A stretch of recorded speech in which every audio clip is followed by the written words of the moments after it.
이전에 그 부동산 대책하고는 결이 달라요. 부동산 시가총액 1경 7천조 정도 돼요. 민간부채 비율 거의 200%가 넘었고, 일본도 민간부채 비율이 210%인가 거기서 부러졌거든요. 더 이상 못 늘거든요. 거기까지 간 거예요, 우리나라가. 그 단계까지 가면 이제 정부가 총량 대출 규제를 할 수밖에 없어요. 일본도 이 대출 총량 규제가 시작되면서부터 부러졌거든요. 우리나라도 그게 시작된 거예요. 그렇기 때문에.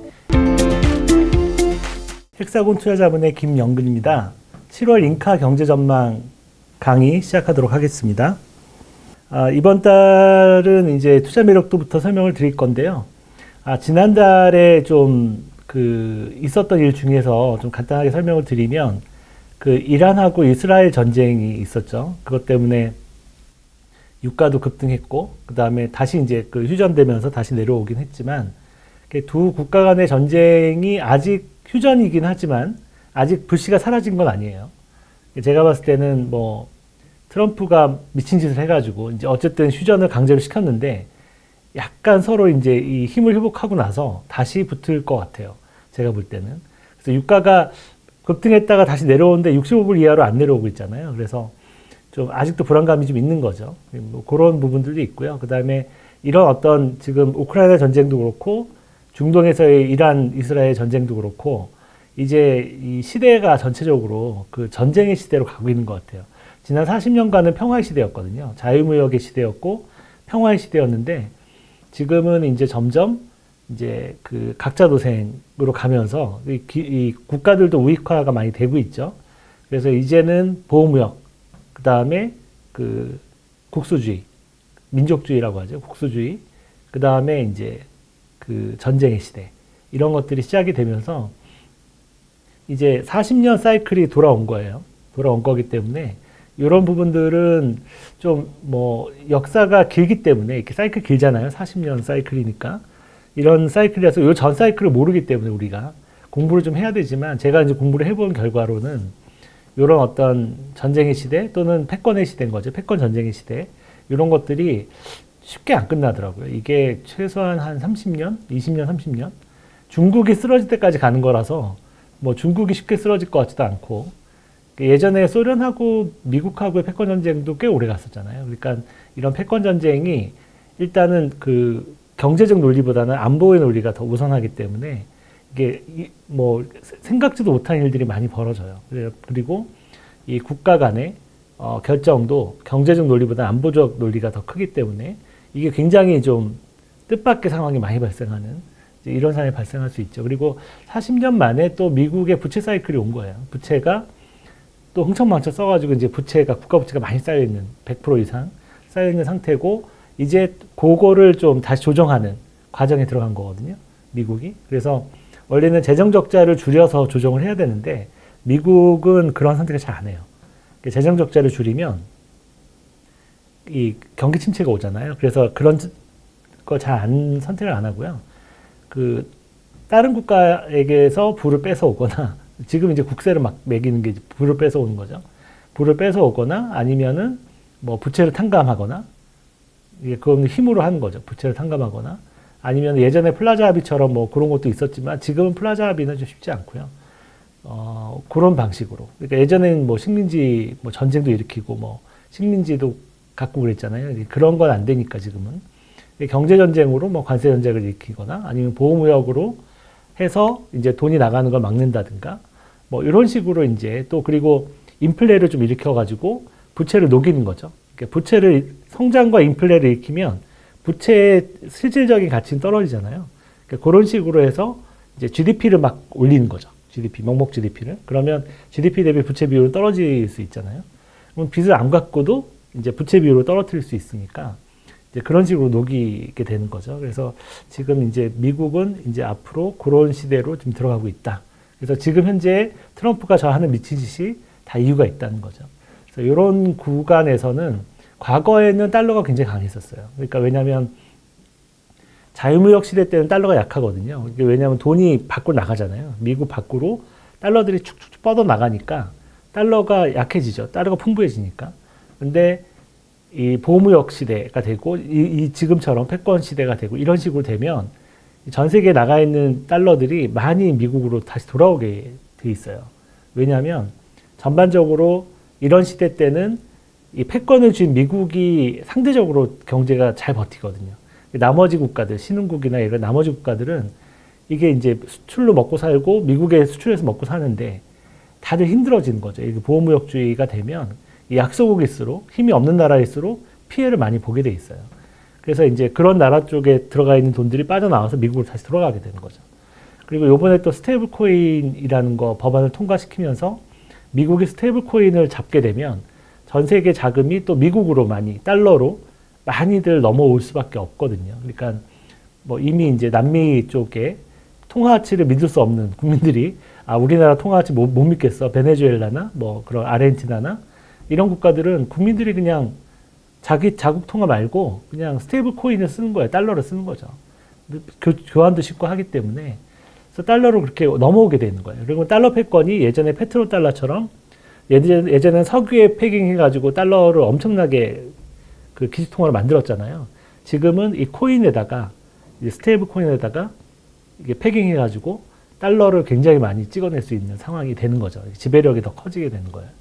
그렇게 되면 보호무역 플러스 스테이블 코인 하면 장기적으로 달러가 되게 강세로 갈 수가 있는 그런 상황이라고 봅니다. 지금은 약세지만.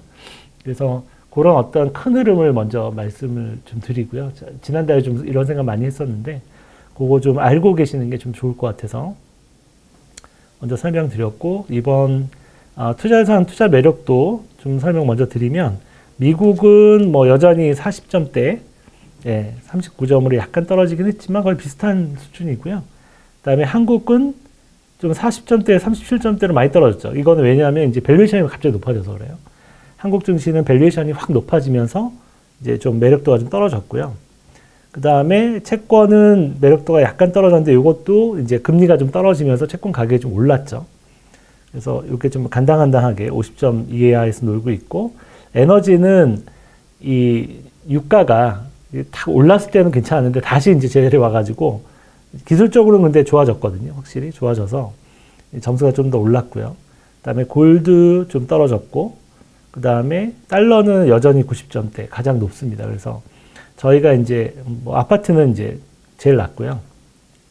특히 이번에 이제 대출 규제, 총량 규제가 들어갔잖아요. 이거는 뭐 전문가 분들은 이게 그냥 6개월 정도 시한이다. 이런 규제는 6개월 정도 효과 가고 공급이 없으면, 공급 대책이 없으면 다시 뭐 오른다 이렇게 얘기를 하는데, 제가 봤을 때는 일부러 그러는 것 같아요. 겁나니까.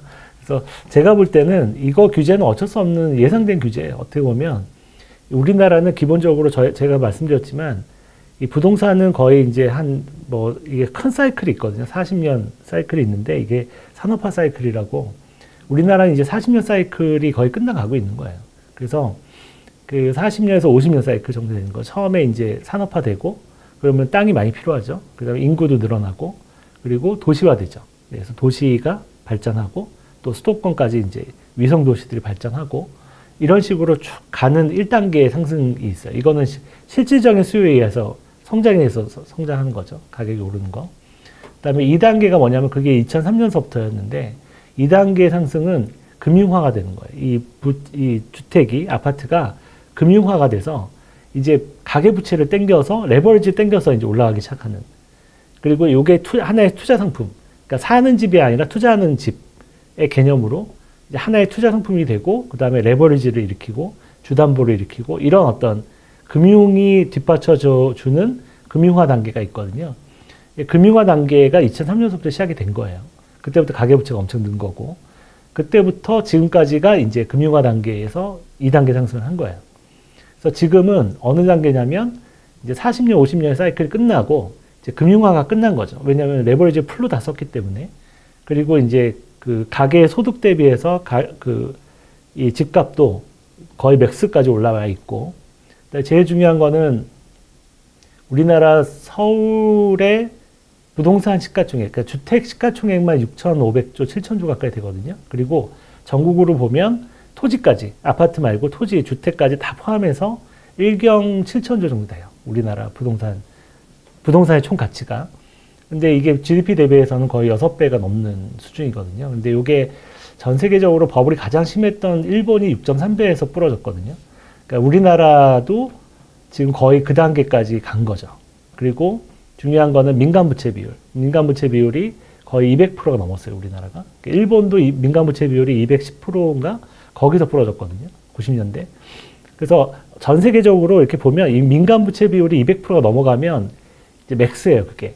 더 이상 늘기가 힘들어요. 왜냐하면 거기서부터는 이제 위험하게 가고 금융위기가 일어나거나 아니면 가게가 망하거나 이러기 때문에 더 이상 못 늘거든요. 거기까지 간 거예요, 우리나라가.